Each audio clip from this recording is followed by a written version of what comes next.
Salam sejahtera dan selamat pagi kepada hadirin sekalian. Terima kasih telah menghadiri presentasi saya hari ini.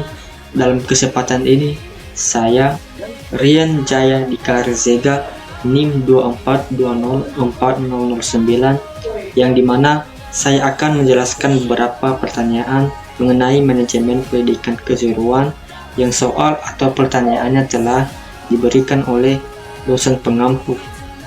Dan dalam kesempatan ini, saya akan menjelaskannya dalam bentuk video pembelajaran.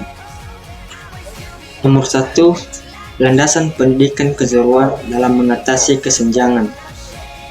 Untuk mengatasi kesenjangan kompetensi antara lulusan menengah atau lulusan sekolah menengah kejuruan SMK dengan kebutuhan aktual industri, landasan pendidikan kejuruan yang harus diperkuat adalah landasan keilmuan.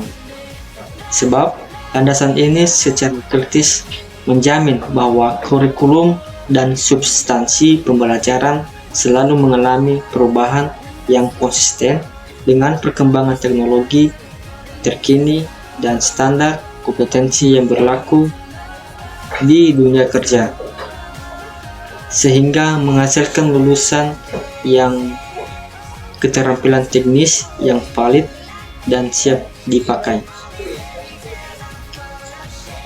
Nomor 2, jenis perubahan struktural dalam teori organisasi.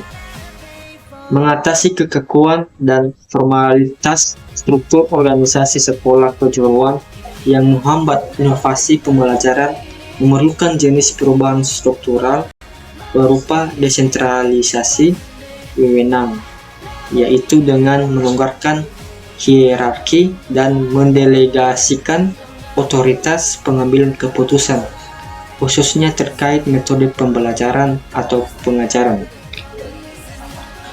kepada unit kerja tingkat bawah seperti ketua program keahlian yang analisisnya bertujuan untuk mempercepat proses implementasi ide-ide baru dan memfasilitasi lingkungan yang lebih adaptif dan responsif terhadap kebutuhan inovasi pedagogi.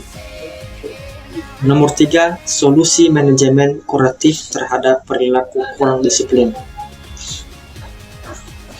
Solusi manajemen kelas yang bersifat kuratif dilakukan setelah terjadi perilaku kurang disiplin oleh siswa SMK saat praktik, adalah penerapan sistem progresif, di mana sistem ini menetapkan serangkaian sanksi yang berjenjang dan semakin berat, yang secara analitis berfungsi sebagai efek jera dan mekanisme pembelajaran bagi siswa, memastikan bahwa setiap tindakan indisipliner yang diikuti oleh konsekuensi yang terstruktur dan proporsional demi mengoreksi perilaku di masa depan. Nomor 4, tindakan prioritas supervisi peningkatan mutu guru. Guna meningkatkan kualitas pembelajaran pada sekolah dengan mutu guru yang rendah, tindakan prioritas berdasarkan konsep supervisi adalah pelaksanaan supervisi klinis yang berfokus pada coaching individu, di mana tindakan ini secara kritis mensyaratkan dilakukannya observasi kelas secara terencana, diikuti dengan pemberian umpan balik yang spesifik dan diagnostik, bertujuan untuk mengidentifikasi dan mengembangkan kompetensi mengajar guru secara langsung dan berkelanjutan di ruangan kelas. Nomor 5, analisis kritis mutasi yang merugikan dan strategi SDM efektif.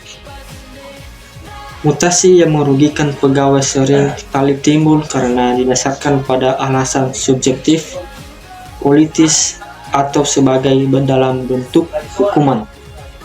Secara kritis merusak motivasi dan berkomitmen pegawai. Oleh karena itu, strategi sumber daya manusia SDM yang efektif harus memastikan mutasi dilakukan dengan prinsip transparansi, objektivitas, dan orientasi pada pengembangan karir, yaitu dengan menetapkan kriteria yang jelas serta memberikan kompensasi memadai, sehingga mutasi berfungsi sebagai alat strategis untuk pengembangan kompetensi dan bukan sebagai sanksi. Mungkin sekian penjelasan dari saya. Sekali lagi saya ucapkan terima kasih. Selamat pagi. Salam.